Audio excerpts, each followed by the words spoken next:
13 तारखेला जी निवडणुका होतात आहेत त्याच्यामध्ये मराठवाड्यातले असणारे 3 उमेदवार आहेत. औरंगाबादचे उमेदवार आहेत अफसर खान, जालना जिल्ह्याचे आहेत उमेदवार प्रभाकर बखलेजी आणि बीडचे असणारे उमेदवार आहेत अशोक हिंगे. या तिघांचीही निशाणी गॅस सिलेंडर आहे हे आपण सगळ्यांनी लक्षात ठेवलं पाहिजे. मित्रो,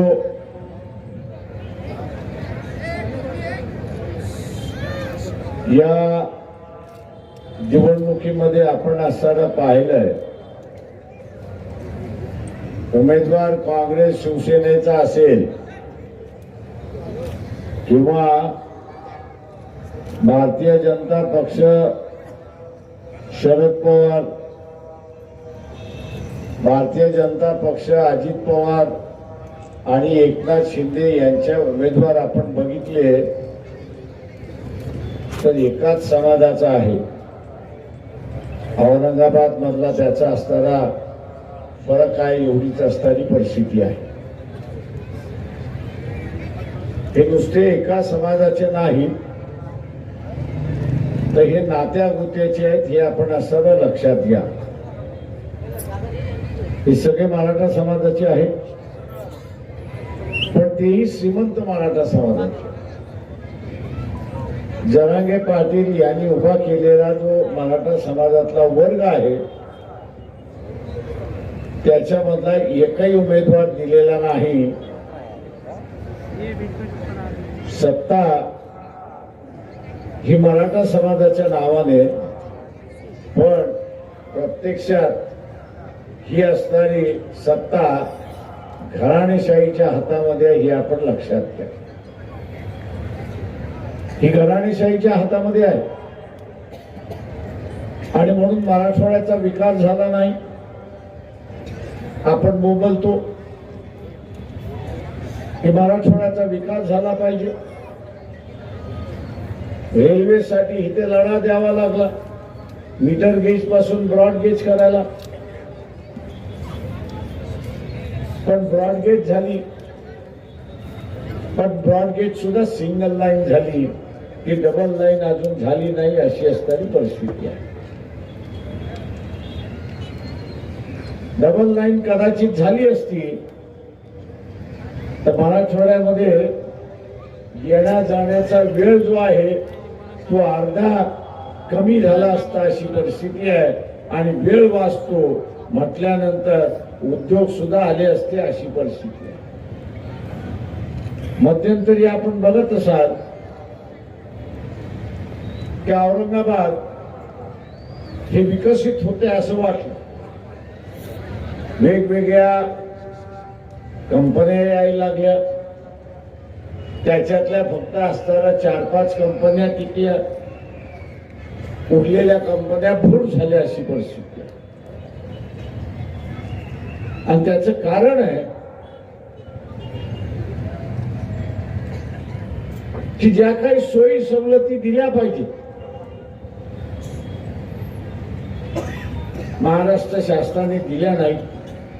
मराठवाडा मागासलेला भाग आहे म्हणून मागासलेला भाग राहिला पाहिजे अशा दृष्टीने महाराष्ट्र शासन बघत आलं अशी परिस्थिती आहे. माझं आव्हान आहे आपल्या सगळ्यांना की आपल्याला असणारं हे बदलायचं असेल तर इथलं सत्ता परिवर्तनातलं बदल झालं पाहिजे. आणि सत्ता परिवर्तनातला बदल झाला तर मराठवाड्याचा विकास झाल्याशिवाय राहणार नाही हे आपण लक्षात घ्या. ज्या घराणेशाहीला आपण सत्ता देतोय, ज्या घराणेशाहीला आपण असणारा सत्ता देतोय ते शरीराचा एक डावा हात आहे आणि एक उजवा हात आहे. तो शरीरातला डावा हात आहे आणि उजवा हात आहे. सत्ता उजव्या हातात आली काही, डाव्या हातात आली काही, ती शरीराकडेच आली म्हणजे कुटुंबाकडे आली अशी परिस्थिती आहे. आणि म्हणून आपल्याला या ठिकाणी नाचवण्यात आलं. इलेक्शनच्या वेळेस हे दोघं कोंबड्यांसारखे झुंजतात आणि आपल्याला असं वाटतं की यांची झुंज खरी झुंज आहे, पण यांची झुंज ही नौटंकीची झुंज असते. आपण लक्षात घ्या. देखावा असतो, फसवागिरी असते. इलेक्शनच्या दिवशी मतदान झालं की दुसऱ्या दिवशी दोघं एका हॉटेलमध्ये खाताना आपल्याला दिसतात आणि मग आपण म्हणतो अरे बाबा आत्ता तर भांडत होते ना, आता कसं जमलं. त्यांचं भांडण कधीच नव्हतं. तुम्हाला फसवायचं होतं म्हणून भांडण होतं. काही प्रमाणात असणार तीच बाब या ठिकाणी होते, हे आपण लक्षात घ्या. मी इथल्या मुस्लिम बांधवांना सांगणार आहे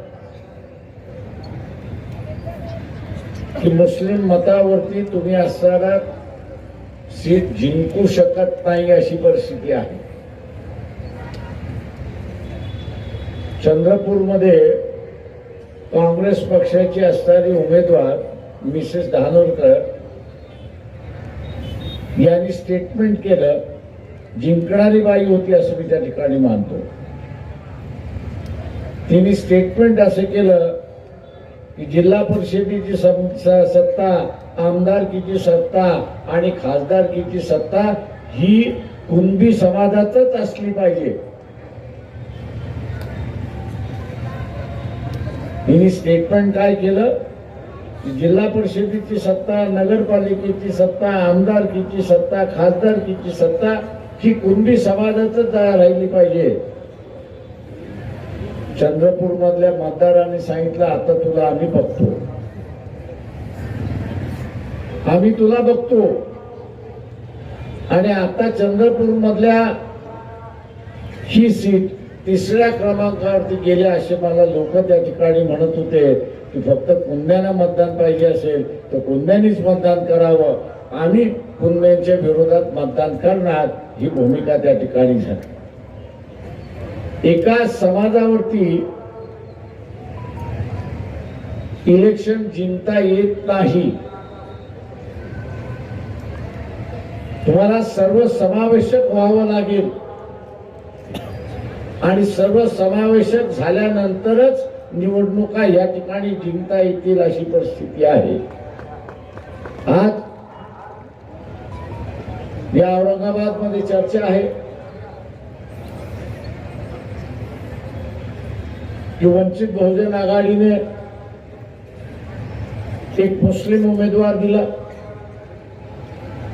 जे बोलतात आहेत मी त्यांना असताना विचारतो की विधानसभेमध्ये याच MIM-ने वंचितच्या पाठीत खंजीर खुपसला की नाही एवढं फक्त असताना सांगा.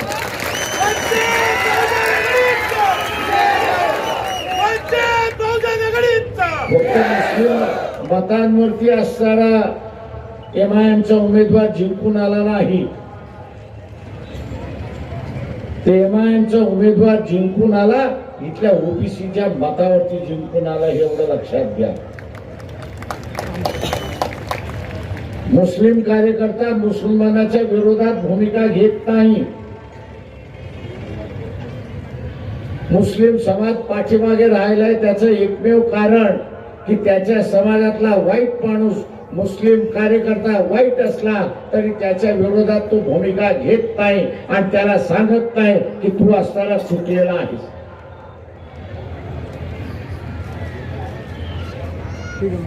किंवा ओएसी असेल किंवा इतर कोणी असतील,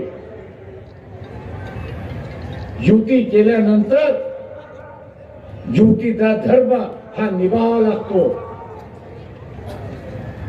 तो निभावता येत नसेल तर युत्या करू नका.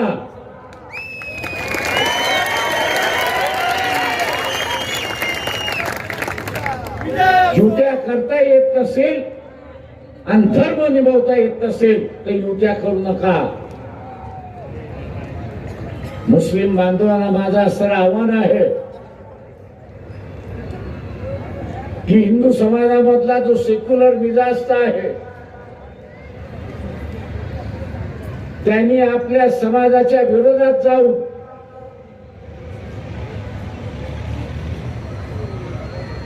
सेक्युलर उमेदवार आणि सेक्युलर राजकारण या देशामध्ये उभारलं पाहिजे, म्हणून त्यांनी असताना एका मुस्लिम माणसाला मतदान दिलं. त्याची कदर तुम्हाला आहे की नाही? आणि मुस्लिम बांधव हे जर कदर करणार नसतील तर येत्या काळामध्ये तुमच्या बरोबर कोण उभं राहणार नाही, हे लक्षात घ्या. इथल्या मौलवींना सुद्धा इशारा देतोय की मानवतेच्या नात्याने आम्ही तुमच्या बरोबर उभे राहू, पण तुम्ही सुद्धा मानवतेच्या नात्याने माणुसकी बरोबर आणि सेक्युलर बरोबर उभं राहायला त्या ठिकाणी शिकलं पाहिजे. फक्त माझ्या धर्माचं आहे आणि म्हणून सर्व गुन्हे माफ अशी असणारी भूमिका घेणार असतात तर जे बीजेपीचं राजकारण आहे, मुसलमानांना वेगळं पाडण्याचं जे राजकारण आहे ते यशस्वी इथला मौलवी आणि इथला मुस्लिम समाज करतोय, हे आपण असताना लक्षात घ्या. बीजेपीच्या राजकारणाला यशस्वी कोण करणार असेल तर इथला असणारा मौलवी करणार आहे आणि इथला असणारा मुस्लिम बांधव करणार आहे, हे आपण लक्षात घ्या. इथल्या हिंदू समाजामधल्या सेक्युलर विचाराचा दुवा, हिंदू समाजातला जो सेक्युलर विचाराचा आहे त्यांनी असं सांगितलं की मी धर्म बघणार नाही, मी धर्म बघणार नाही, त्या माणसाचं कर्तृत्व बघणार आणि त्याला मतदान त्या ठिकाणी. त्यांनी मागच्या वेळेस दिलं, ते मागच्या वेळेस दिलं. जी मुसलमानाची भावना की आम्हाला इथे असणारा हिंदू मतदान देत नाही आणि जिंकत नाही, ती सगळी पार मोडीत काढली अशी परिस्थिती, ती पूर्ण मोडीत काढली. आणि या देशातला सेक्युलर हा मुसलमानाला सुद्धा जिंकू शकतो, हा इतिहास त्यांनी निर्माण केला, हा इतिहास निर्माण केला. हा इतिहास तुम्हाला कायम करायचा आहे की नाही, हा त्याच्यातला महत्वाचा भाग. हा जो इतिहास निर्माण झालेला आहे तो इतिहास तुम्हाला कायम ठेवायचा आहे की नाही, हा त्याच्यातला असणारा महत्वाचा भाग.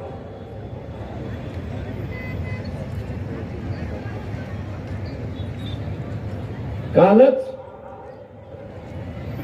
मोदीचं वाक्य होतं की बाळासाहेब ठाकरेंचे असणारे माझ्यावरती उपकार आहेत आणि म्हणून उद्धव ठाकरे अडचणीत आले तर मी त्याच्या पाठीशी उभा आहे आणि पाहिजे ती मदत मी त्या ठिकाणी करणार आहे. हे उद्याच्या येणाऱ्या राजकारणाची नांदी आहे, हे आपण लक्षात घ्या. ही उद्याच्या राजकारणाची नांदी आहे. वाटाघाटी ज्यावेळेस चालल्या होत्या त्यावेळेस आम्ही पहिल्यांदा म्हणालो होतो की आपण सेक्युलर मतावरती जिंकून येणार आहोत आणि म्हणून सेक्युलर मतदाराला हे आश्वासित करू की 5 वर्ष आम्ही भारतीय जनता पक्षाबरोबर समझोता करणार, हे आश्वासन आपण देऊ. हे आश्वासन द्यायला राष्ट्रवादी तयार नव्हती आणि हे आश्वासन द्यायला शिवसेना ही तयार नव्हती, शिवसेनाही तयार नव्हती. मी आता असणाऱ्या काही मुस्लिमांचं बघतोय, नाही आपण सेक्युलर पार्टियों को वोट देना चाहिए. अरे कोण सेक्युलर?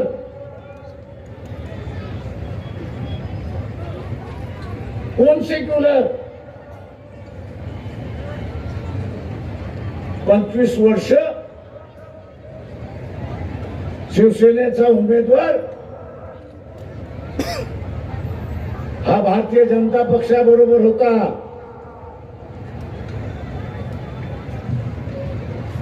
भारतीय जनता पक्षाबरोबर होता, तिथं जमलं नाही की मुद्दामून फाटून घेतलं की आपल्याला 48 जागा जिंकायच्या आहेत आणि म्हणून फारकत घेऊन इथे असणारी युती घेतली.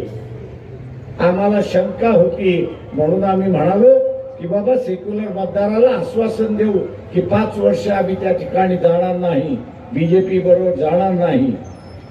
आश्वासन दिलं नाही आणि इलेक्शनच्या दरम्यानच आपल्याला दिसतंय की मोदी हे सांगत चुकलेले आहेत की काळजी करू नका, उद्धव ठाकरे आणि त्यांची सेना आपल्याकडे आल्याशिवाय राहणार नाही,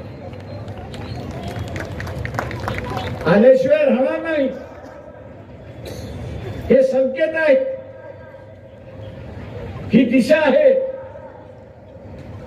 आणि मग मी इथल्या मुसलमानांना विचारतो,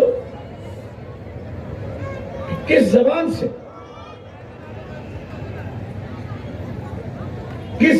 आप ये कह रहे हो?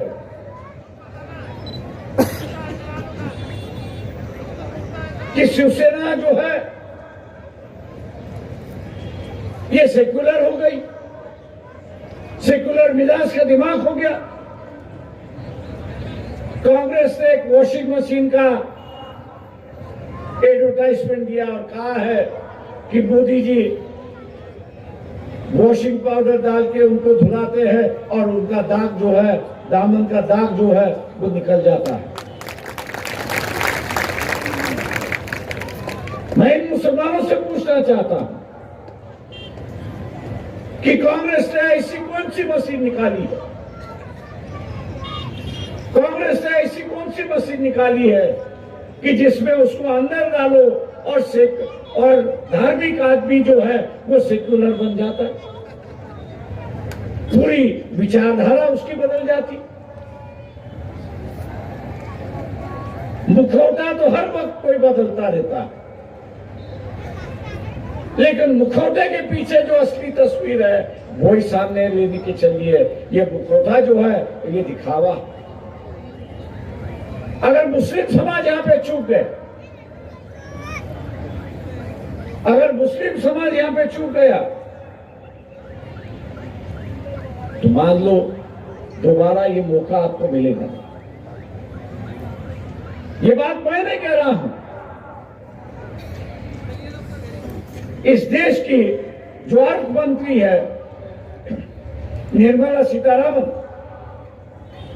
उनके जो पति है भरकला प्रभाकरन, उनकी 10 या 12 दिन पहले वीडियो पे मुलाकात है और उस वीडियो के मुलाकात में उन्होंने कहा है कि अगर दोबारा मोदी चुन के आते हैं तो संविधान के बचेगा तो नहीं, लेकिन उन्होंने मुसलमानों को आगाह किया है,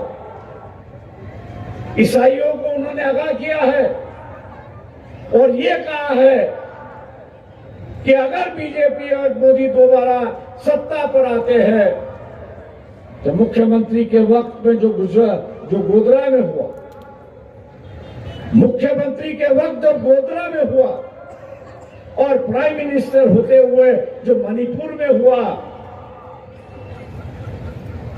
कत्लेआम जो हुई, वो ही सिलसिला वो कह रहे हैं कि भारत के गली गली में हो, भारत के गली गली में होगा. ये कोई छोटा मोटा आदमी नहीं है,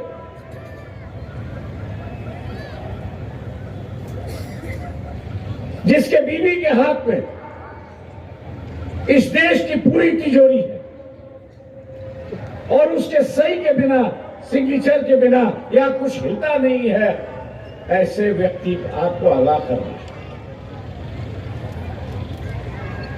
इसलिए इस बात को नजरअंदाज मत करो, इस बात को आप नजरअंदाज मत करना. कुछ लोग मुझे कहते हैं इतिहास का तो दोहराना कि हम तो लड़ने वाली कौन है. मैं उनसे ये पूछता फिर गोधरा में क्यों नहीं लड़े भैया? बदले की भावना क्या, तो फिर गोधरा में क्यों नहीं बदला लिया? ये जो इतिहास जो है वो सबक सिखाता है कि वह हम लोग लड़ना चाहिए। ये नहीं कि उसकी दुआ दे के हम लोग ये करें। अगर हम लड़ेंगे नहीं तो अपने आप को बचाएंगे नहीं, और लड़ना है तो या इस बार वोट के माध्यम से लड़ना है, और यही देखना है कि हम लोग दोबारा इतिहास इस औरंगाबाद में दोबारा।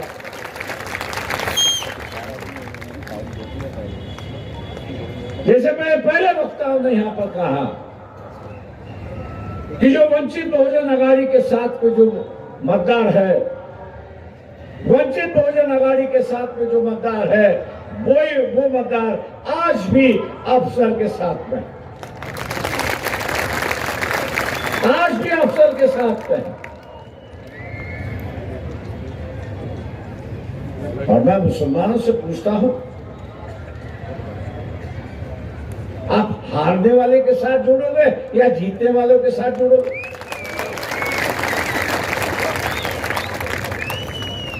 गलतियां तो मुसलमान करते आ रहा है। औरंगजेब के मदद पर वंचित बहुजन अघाड़ी है। मोहम्मद पैगंबर का बिल जो है वो वंचित बहुजन अघाड़ी ले आए। हिजाब के खिलाफ यही सम्मेलन होने वाला था और उस लड़की का सत्कार होने वाला था। कौन कह रहा था? यहाँ वंचित बहुजन अघाड़ी। और मैं नहीं समझता कि आपके रुझान जो है वो कांग्रेस की तरफ है कि जिसने आपके समाज को एक उम्मीदवारी नहीं, महाराष्ट्र में एक भी उम्मीदवारी नहीं, राजस्थान में एक उम्मीदवारी नहीं, मध्य प्रदेश में एक उम्मीदवारी नहीं, और मुसलमान आज ये कह रहा है कि हम कांग्रेस के साथ जुड़ो। जो गलती आप लोग ने पिछली बार कही, मुस्लिम समाज ने तो पिछले बार जो गलती की और उसकी वजह से बीजेपी आई है, आज उसकी वजह से बीजेपी आई है। इस बार भी अगर मुस्लिम समाज गलती करेगा, इस बार भी अगर मुस्लिम समाज गलती करेगा तो बीजेपी आने का दोष जो है वो मुसलमानों पर यहां पर हो। मुसलमान क्या चाहता है कि बीजेपी की सरकार ना आए, नरेंद्र मोदी प्राइम मिनिस्टर ना बने। वंचित बहुजन अघाड़ी भी वही एजेंडा लेके चली। फिर आपको जुड़ने से कतराते क्यों?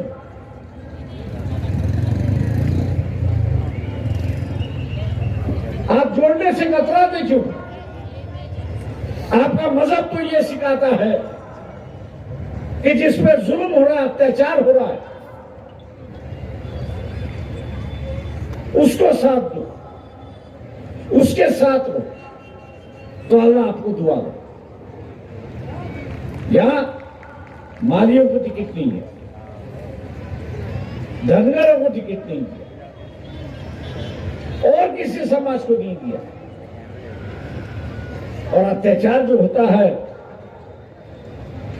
वो जिनको टिकट दिया हुआ है कांग्रेस वालों ने, वही तो अत्याचार मुसलमानों पे कर रहा है। इस बात को आप भूल गए। एक नया रास्ता, दोस्ती का रास्ता, भाईचारे का रास्ता, विश्वास का रास्ता, सेक्युलर का रास्ता वंचित बहुजन अघाड़ी आपके सामने रखते हैं। वंचित बहुजन अघाड़ी आपके सामने रखते हैं। आज बीजेपी और नरेंद्र मोदी ये कह रहे हैं, इनडायरेक्टली कह रहे हैं कि कांग्रेस का जो एजेंडा है वो मुस्लिम लीग का एजेंडा है, और उसके आगे जाके ये कह रहे हैं कि देश का बंटवारा हो। कभी आपने सोनिया गांधी, राहुल गांधी खड़गे ने इसके खिलाफ का बयान दिया, ये आपने सुना है? जिनकी हिम्मत नहीं है अपनी इज्जत बचाने की, अपनी इज्जत बचाने की हिम्मत नहीं है, वो आप लोगों की क्या हिफाजत करें? आपकी अगर हिफाजत करना है तो आपको ही हिफाजत करना जरूरी है। और इसलिए मैं आप लोगों से ये कहता हूं कि हम लोग की कोशिश है कि मुस्लिम समाज अपने पैरों पर खड़ा हो, और इसलिए इस इलेक्शन में 5 जगह जो है वो मुसलमान कैंडिडेट हम लोग ने उतारे। अफजल खान उसमें से एक है। वक्त हो चुका है, वक्त हो चुका है। इसलिए मैं आपसे गुजारिश करता हूं, विनती करता हूं कि ये तीनों उम्मीदवारों की जो निशानी है ये गैस सिलेंडर है। गैस सिलेंडर का सामने का बटन दबाकर इनको भारी वोटों से जिताइए। इन्हीं लफ्जों के साथ रजा लेता हूं। खुदा हाफिज। शुरू करता हूं अल्लाह के नाम से, डरता नहीं हूं जातिवाद के शक्ति के बाप से। आज हिंदुस्तान का भविष्य बनने जा रहा है 4 जून को। आज जातिवादी शक्ति दिल्ली में बैठी है। हमको और आपको मिलकर जातिवादी शक्ति को उखाड़ कर फेंकना है, क्योंकि जातिवादी शक्ति मनुवादी संविधान बदलने की बात करती है, एनआरसी लाने की बात करती है, हिंदू राष्ट्र बनाने की बात करती है। तो जब तक के ये महाराष्ट्र में हमारे नेता आदरणीय प्रकाश अंबेडकर साहब है, इस देश में है, ये जातिवाद शक्ति की बात में भी दम नहीं है कि जो संविधान को खत्म करे, एनआरसी लाए और हिंदू राष्ट्र बनाए। आज मैं आप लोगों को बताता चलूं कि आप सबको माननीय आदरणीय प्रकाश अंबेडकर साहब को सुनना है, लेकिन जो ये रूमर्स फैला रहे हैं, जो हवा फैला रहे हैं कि प्रकाश अंबेडकर साहब ने एक मुसलमान के खिलाफ मुसलमान दिया, तो मैं आप लोगों को बता दूं कि पूरी शिद्दत और पूरी ताकत के साथ प्रकाश अंबेडकर साहब का ये सिपाही आप लोगों के सामने बोलता है, पूरी ताकत के साथ। बाबा साहब मेरे पीछे खड़े हैं, दलित समाज मेरे पीछे खड़ा है। 2 से 2.5 लाख वोट बाबा साहब के शुरू होंगे और उनको 1 से 2.5 लाख तक आना पड़ेगा। मैं मुस्लिम भाइयों 25 साल से आप लोगों की खिदमत कर रहा हूं, आप लोगों के साथ हूं, हर मसले मसाइल में मैं आप लोगों के साथ आता हूं। तो आप लोगों को आने वाली 4 तारीख को, 13 तारीख को 4 नंबर के बटन को दबा के भारी अक्सरियत से, मुझे नहीं, बाला साहब को आपको ताकत देना है, बाला साहब के साथ सिपाही को ताकत देना है, और लोकसभा में जाकर मोदी और अमित शाह की आंखों में आंखें डालकर ये अफसर खान बात करेंगे, ऐसा मैं कहता हूं। दूसरी बात मैं ये बता दूं कि बाला साहब पूरी डंके की चोट पे अफसर खान के पीछे खड़े हैं, और डंके की चोट पे अफसर खान औरंगाबाद शहर से और जिले से चुन के आएंगे। डंके की चोट पे आप लोग मुझे साथ देंगे। और ये लोग बोलते हैं तो सुन लो, ये कितने लोगों को कहां गिराते हैं। अभी हैदराबाद की इलेक्शन हुई, 4 उम्मीदवार वहां मुसलमान थे, जिसमें मोहम्मद अजहरुद्दीन जो वर्ल्ड फेमस प्लेयर है उसके सामने मुस्लिम कैंडिडेट दे दिया। शब्बीर अली डिप्टी सीएम, उनके खिलाफ मुस्लिम उम्मीदवार दे दिया, और 2 भाइयों के खिलाफ मुस्लिम उम्मीदवार दे दिया। चारों को गिराने का काम किसने किया? इन लोग ने किया। अरे बाला साहब तो चुना कर लाने के लिए अफसर खान को दिए हैं, और अल्लाह के फजलो करम से आप लोगों को सिर्फ साथ देना है, और बाला साहब मेरे साथ है, दलित समाज मेरे साथ है, और आप लोगों को साथ देकर मुझे चुना कर देना है। दूसरी बात मैं आपको बता दूं, बॉम्बे में आरिफ नसीम खान को 250 वोटों से गिरा दिया गया, बाबा सिद्दीकी को गिरा दिया गया, नवाब मलिक को गिरा दिया गया, फरहान आजमी को गिरा दिया गया। किसने गिराया? इन लोगों ने गिराया, और ये हम इनको वोट कर दिया गया, हम उनको गिराने के लिए खड़े। अरे हम तो डंके की चोट पे चुन के आने के लिए खड़े। अगर तेरे को गिराना होता तो तू 4400 वोटों से आया, 2019 में मैं खड़े रह के तेरे को गिरा देता। लेकिन बाला साहब ने आज मुझ पर विश्वास किया, और बाला साहब ने ऐलान किया नेशनल चैनल पे कि औरंगजेब के शहर से, औरंगाबाद से अगर कोई जीतेगा दूसरी बार, तो मुस्लिम उम्मीदवार अफसर खान ही जीतेगा। ये बाला साहब की आवाज है।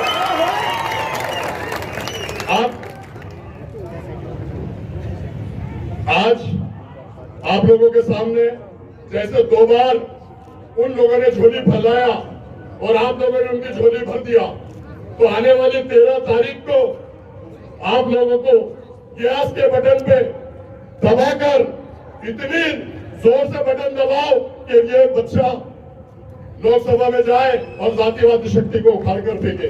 ऐसा मैं कहता हूं। और वो झोली फैलाते, मैं भी आप लोगों के सामने झोली फैला रहा हूं। अल्लाह के वास्ते, रसूल के वास्ते मेरी भी झोली भर दो भाई। एक बार भर दो, एक बार भरेंगे तो बार बार भरते रहेंगे, ऐसा मैं कहता हूं। भाई लोग अल्लाह हाफिज, खुदा हाफिज। एक शेर के साथ अपनी जगह लेता हूं। हयात लेके चलो, कायनात लेके चलो, हयात लेके चलो, कायनात लेके चलो। चलो तो जय भीम मुस्लिम, पूरा महाराष्ट्र और पूरा देश प्रकाश अंबेडकर साहब को साथ लेके चलो, साथ लेके चलो, साथ लेके चलो। अल्लाह हाफिज, खुदा हाफिज। आज के इस अज़ीमुश्शान जलसे में आए हुए कौमी सदर वंचित बहुजन अघाड़ी के आली जनाब एडवोकेट प्रकाश अंबेडकर बाला साहब, पार्लियामेंट औरंगाबादी हल्के के उम्मीदवार अफसर खान साहब, अमित भुईगढ़ साहब, योगेश भंग साहब, स्टेज पे तमाम बैठे अजीज तरीन साथियों, हमारे कारपोरेटर सैयद मतीन साहब, मतीन पटेल साहब, अजीज तरीन साथियों, पूरे मुल्क में इलेक्शन की भाग दौड़ लगी हुई है। महाराष्ट्र के इलेक्शन भी यहाँ पर अब चौथे टप्पे के करीब जा रहा है और हम देख रहे हैं कि सिर्फ जो है जो ऊपर की जमातें हैं, ऊपर की जो कास्टें हैं, वही जो है इसमें उम्मीदवार है। अगर आप पूरे महाराष्ट्र का जायजा लेंगे तो कांग्रेस पार्टी में कौन सी कास्ट के उम्मीदवार है, एनसीपी में कौन सी कास्ट के उम्मीदवार है, शिवसेना में कौन सी कास्ट के उम्मीदवार है, ये आपको भले भांति जो है मालूम पड़ जाएगा।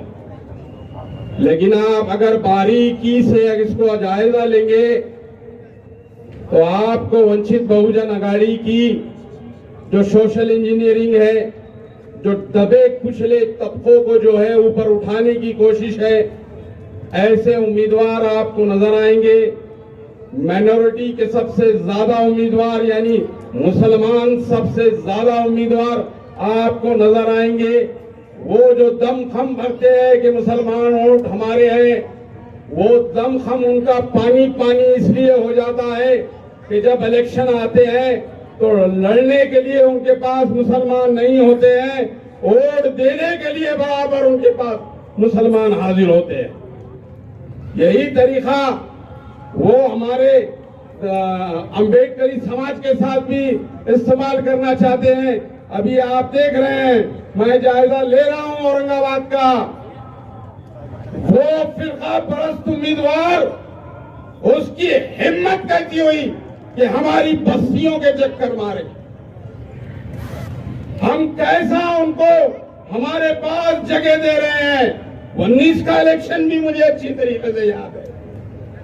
कांग्रेस का वो सुभाष छावड़ हमारी एरियो के अंदर आने को कांप रहा था, डर रहा था कि यहाँ कहीं मेरी इस्तकबाल ना हो जाए, ताशपुश ही ना हो जाए।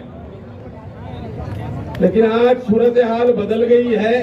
तो वो क्यों बदल गई है,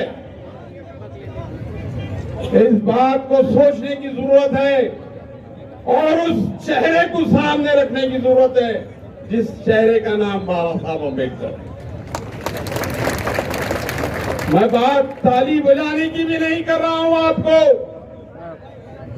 बाबा साहब का नाम आते ही ताली तो हो जा रही है, लेकिन अगर वोट नहीं हुआ तो समझो कि आप इनको शर्मिंदा करेंगे, आप इनको शर्मिंदा करेंगे। इस बात का भी, ये बात भी अच्छी तरीके से ज़हन नशीन कर लीजिए। मैं मुसलमानों से गुजारिश कर रहा हूं कि आए दिन मॉब लिंचिंग का शिकार तुम हो रहे हो, आए दिन क्या खाते हो ये तुम्हारे को तस्दीक करना पड़ता हो। आए दिन तुम हमारे महापुरुषों का स्टेटस अपने मोबाइल पे रखते हो तो तुम्हारे ऊपर गुनाह दाखिल हो जाता है। आए दिन तुम्हारी मसाजिदें तार तार हो रही है। आए दिन तुम्हारी खानखाओं पे नजर आए। आए दिन तुम्हारे नौजवान बच्चों को बेकसूर जेलों में ठोसा जा रहा है। ये सब बातें खत्म जब होगी, जब दलित मुस्लिम इत्तेहाद या अम्बेडकरी समाज उम्मीदवार मुसलमान उम्मीदवार एक जगह आएगा और अपनी नुमाइंदगी देगा।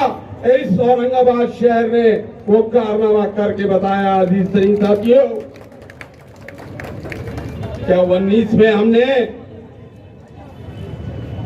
उस इम्तियाज जलील को वोट नहीं दिया था या मजलिस इत्तेहादुल मुस्लिमीन को ईमानदारी से वोट नहीं दिया था?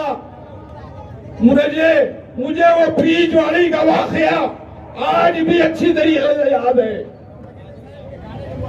इलेक्शन के दिन जब मैं वहां पर राउंड मार रहा था तो एक साहब कहते हैं, आप आपके एरिया में जाइए जावेद कुरैशी, कहीं आपके लेट को वोट तो नहीं पलट रहे हैं। हमारे वोट तो ईमानदारी से एक जगह पड़ रहे हैं। मुझे सलाम है आप लोगों के ऊपर जो उस्मानपुरे के जलसे में 19 में बादशाह साहब ने पतंग यूं लहराया था और अपनी कौम से कहा था, ऐ मेरी कौम के लोगों, ये पतंग का निशान ये मेरा निशान है, इस पे आपको वोट मारना है। और आपने उस बात के जो लब्बैक कहा था वो भी मेरी नजरों के सामने है। आज बाला साहब ने आपके सामने फिर एक नुक्ता, एक उम्मीदवार, फिर मुस्लिम उम्मीदवार आपके सामने खड़ा कर दिया और गैस सिलेंडर आपके सामने है और आपसे मुखातिब होके कहेंगे कि मेरी कौम के लोगों, क्या मेरी बात का पासो याद रखोगे? क्या मेरी बात का मान रखोगे? क्या अफसर खान को गैस सिलेंडर पे वोट करोगे? क्या वंशिक बहुजन गाड़ी को वोट करोगे? ये मुतालिबा फिर हमारे सामने है। अजीज तरीन साथियों, मैं खास तौर से मुसलमान जितने भी यहाँ मौजूद हैं उनसे मुतालबा कर रहा हूँ कि हालात तब्दील नहीं हुए। अजीज तरीन साथियों, ये सियासी बसीरत बाला साहब की याद रखो। आप एक बार फिर औरंगाबाद के मुसलमानों को बाला साहब ने चांस दिया है कि मेरी कौम तुम्हारे साथ है, तुम तुम्हारी कौम के साथ होगे। एक बार फिर चांस दिया है, वही हालात है और मैं समझता हूं कि उससे बेहतर हालात है। क्या 19 के अंदर कोई सोच सकता था कि हमारा भीख मंगा छूट के आ जाएगा?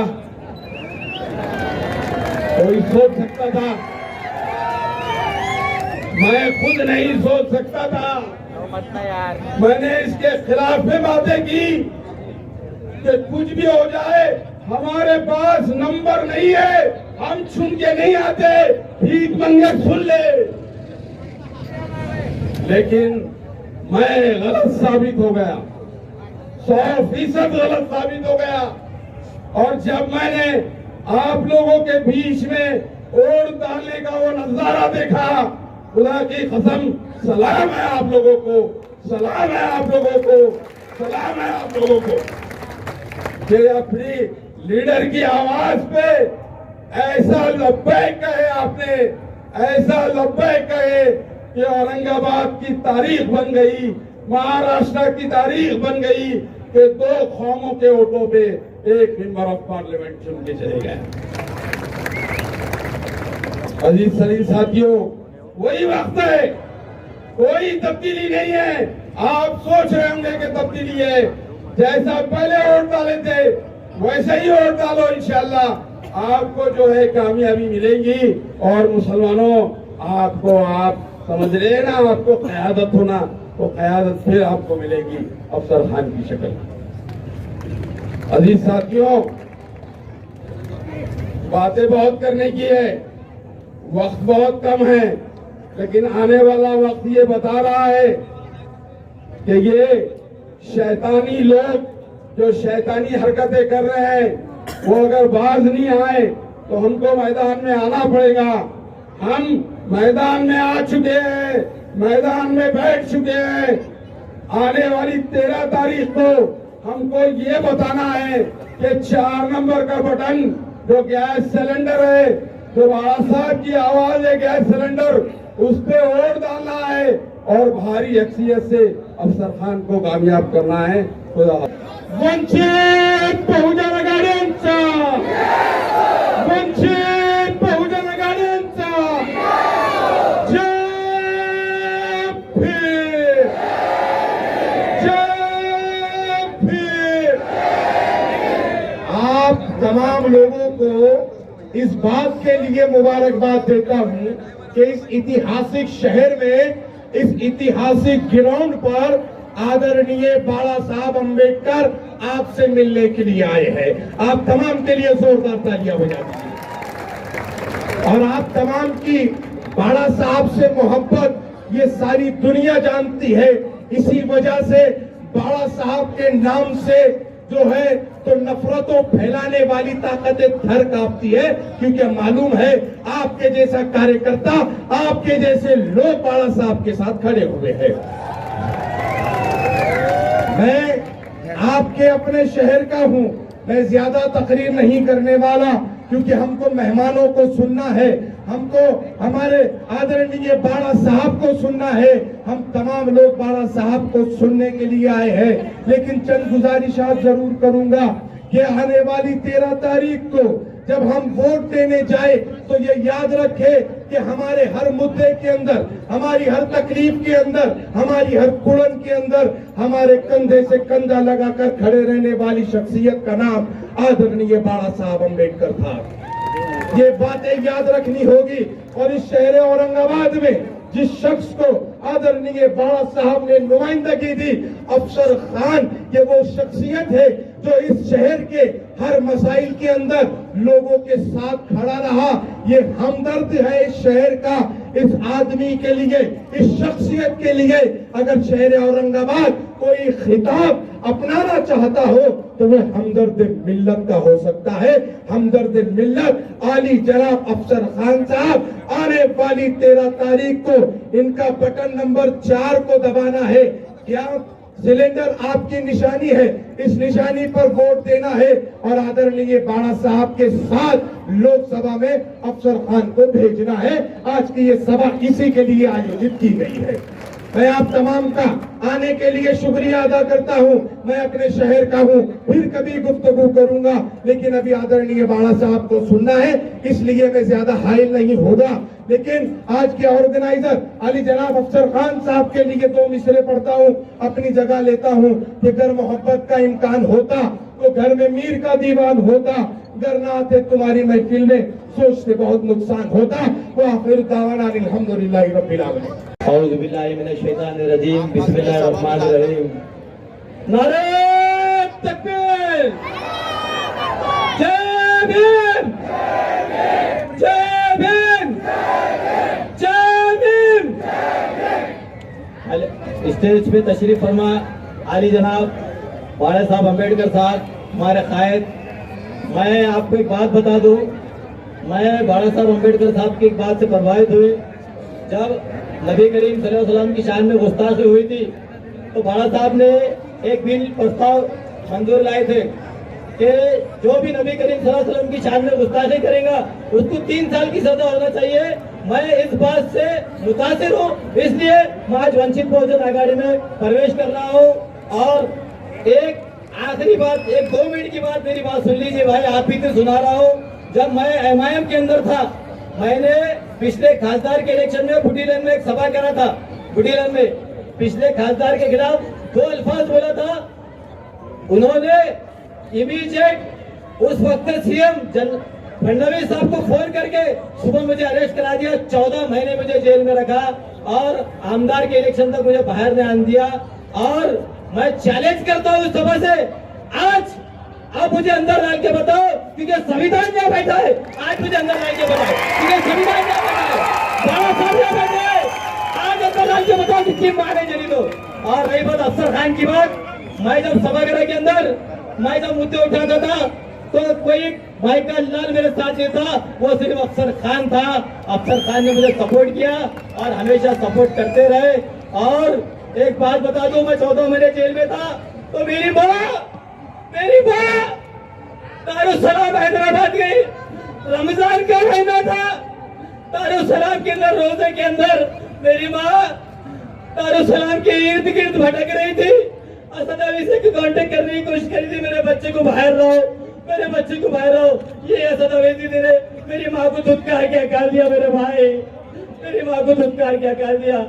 आज मैं आपसे तो बहुत अद्भुत गुजारिश करता हूँ, मेरी आप बीती सुना रहा हूँ मेरे भाई, 4 नंबर बटन दबाकर मेरे भाई को कामयाब कीजिए, भारत साहब को कामयाब कीजिए। मैं अद्भुत गुजारिश करता हूँ मेरे भाई। मेरी माँ रोजे की हालत में दर भटक रही थी। मैं बता नहीं सकता, मैं 14 महीने इन्होंने मेरे साथ क्या किया, मुझे झूठे केस में फंसाया। आप फडणवीस से इनकी साठगांठ है, साठगांठ है इनकी। वो सिंगारे बोलता है पीआई, हमको ऊपर से प्रेशर है। अरे किसका प्रेशर है? अरे फडणवीस का प्रेशर है बोलता। देखो 14 महीने जेल में रखे, मेरा खानदान, मेरे लोग मेरे घर तक आ गए, मेरा खानदान तबाह बर्बाद कर दिया। अगर आज कुछ लोगों की दुआओं से, तुम्हारी लोगों की दुआओं से टिका हुआ हूँ और इंशाल्लाह खबर में ठंडा होऊंगा और एमआईएम को यहाँ से जड़ से उखाड़ने का काम मजलिस वंचित आघाड़ी करेंगे, बाड़ा साहब करेंगे। मैं मुसलमानों से अपील करूंगा, 2 लाख से गिनती स्टार्ट होंगी। वंचित बहुजन आघाड़ी बाड़ा साहब के पीछे खड़ा है, 2 लाख से गिनती स्टार्ट होंगी। मुसलमानों 2 लाख वोट दे दो, हमारी सीट निकल इंशाल्लाह। और आखिरी चंद अशार पे अपनी बात खत्म करूंगा। टाइम 4 नंबर बटन दबाकर गैस सिलेंडर को कामयाब कीजिए। हाथ जोड़कर विनती करता हूँ मेरे भाई, आज अल्लाह के वास्ते, अल्लाह रसूल का वास्ता तुम्हारे को यार मेरे भाई। मेरी माँ बहुत दर भटका, मुझे बहुत परेशान किया ये लोगों ने, आप बेहतर जानते। आखिरी चंद अशार पे अपनी बात खत्म करूंगा। हर सिमत मचलती किरणों ने अब सोने शबे गम तोड़ दिया, अब जाग उठे हैं दीवाने, दुनिया को जगा कर दम लेंगे। ये बात आया है दुनिया पर, हम फूल भी है तलवार भी है, या बज़ में जहाँ महकाएंगे या खून में नहा कर दम लेंगे। सोचा है कफील अब कुछ भी हो, हर हाल में अपना हक लेंगे। इज्जत से जिए तो जी लेंगे या जाम शहादत पी लेंगे। अल्लाह अकबर, जय भीम, जय महाराष्ट्र।